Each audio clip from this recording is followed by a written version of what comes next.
I'm joined on this sunny day by the Vice Chair of West Ealing Neighbours and one of the founding members of Ealing Matters, Eric Leach. Now, Eric Leach has been on the show before to discuss this very matter, that of the Woolworths building that's just behind me. Now, Eric, first things first, A2 Dominion, the residential property group, have put forward plans to Ealing Council in regards to what they want to do with this plot of land. Now, these plans involve the demolition of not just the building itself, but the facade at the front, the iconic Art Deco facade, which goes back to, I believe, 1926. Now, as recently as 2015, local residents have voiced their opposition to the facade being taken down. Do you have any comments to offer? Yes, I mean we recently we ran a petition. Over 1,000 people said they wanted to keep the facade, and we wrote to A2 Dominion, we wrote to the council, we got no reply. In the plan itself, we listed this building as a building that people wanted to keep. We had a public meeting about it.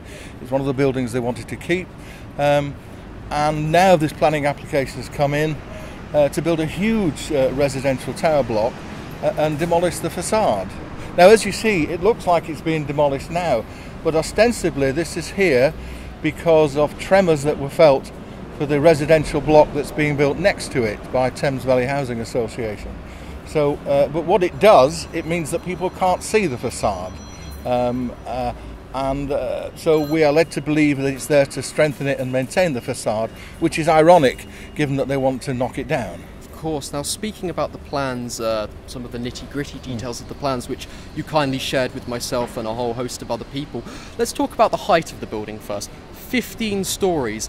I mean, I don't think it really requires anything but common sense to accept that that's going to stick out like a sore thumb in the area. Do you have any comments on the height of the building, firstly?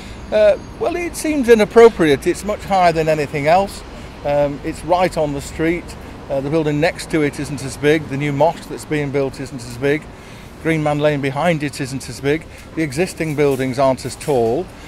It seems that they're cramming as many flats on it as they possibly can to make as much money as they can. And the question you've got to ask yourself is what is this building for? It doesn't tell you in the planning application. What are all these buildings for? What's the plan? You know, it'll be another no-car development, like the one next door is a no-car development. So we'll have 120 flats here, 136 next door. Then we have the mosque behind, which is a regional mosque of 3,000 worship with no cars. So the question I would like to ask the council is, who is planning the centre of West Ealing and who are you planning it for?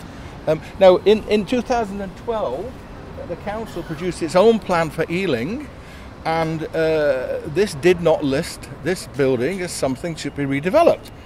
This year, the council approved the neighbourhood plan for the centre of West Ealing, and this building was not one of the designated development sites. However, the forum itself produced a list of heritage assets, one of which is the Woolworth Building, which I'll show you what it looks like, and it was one of the buildings that we wanted to keep. We wrote to Historic England, asked their opinion, and they wanted to keep this building. What we worry about is, what are we turning this High Street into? This is not happening in Acton High Street, it's not happening in Hamwell High Street. Why are we doing it? Within a very small footprint, you'll have hundreds of new flats and a lot of people coming and going without any, never mind car parking for cars, any pick-up or set-down for cars as well. Very limited or virtually no disabled parking. And the flats that they're building are a surprise, in the sense that the history of A2 Dominion is that it started off as Acting Housing Society in the 1960s, formed by a very excellent MP, George Young, and it was to house the poor, to provide rented occupation for the poor. Well, only 26 of these flats will be social rented housing. The rest will be for market sales. That's out of 120 Over 120. And you're probably looking at sales for A2 Dominion of 40 million if they can sell them, okay?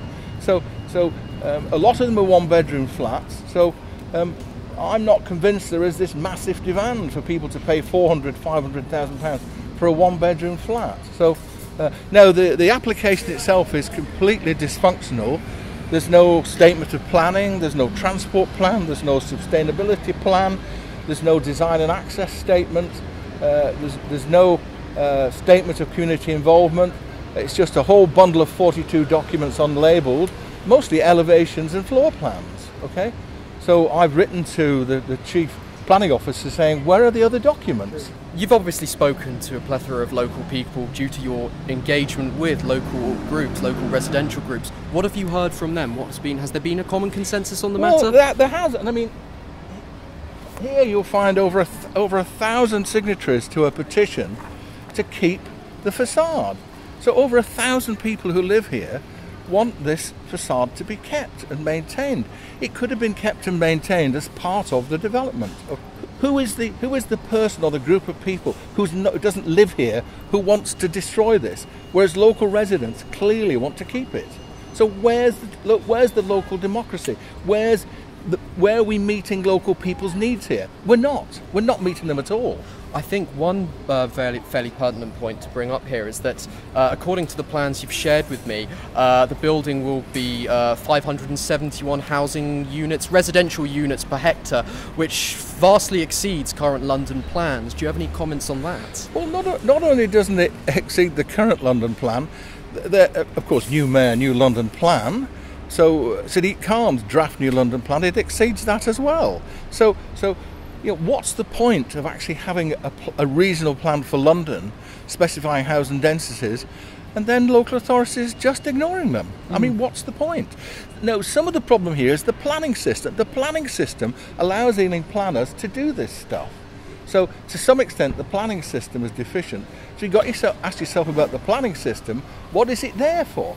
Is it there just to throw up blocks of luxury flats? It doesn't seem to be there for placemaking, right? Okay. I think one point that you touched upon beforehand was the parking issue. It seems as though a lot of these notions, though perhaps well-founded, we've got the West London Islamic Centre, which will be here, as you correctly pointed out, and we've got this new residential block that's coming. None of these things seem to be taken in consideration of one another. I mean, there's already a parking issue in the area. We've touched upon this beforehand. And this is, as said, going to exacerbate this further. I mean, how are these people going to... How are people going to come to visit these locations and actually park and find a suitable space, particularly for the disabled, the elderly people, those with children? Yeah. Well, you have to say that Transport for London, plus the GLA, plus the Mayor, plus the London Borough of Ealing, they're very anti-car. I think they presume that the car will disappear.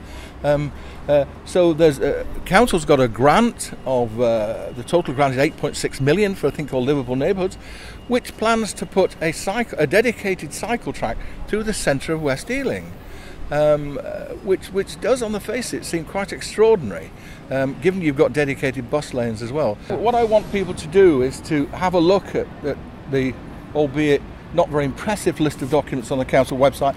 This is the reference of the planning application. So you go on the website, council's website, go to planning and type in that reference. You get to look at the documents. You've got until June the 6th to actually send your comments to the chief planning officer.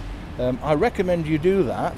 If you have objections to the height of it, if you have objections to demolishing the facade, if you have objections to both, if you have any other comments, please send them to the council before June the 8th.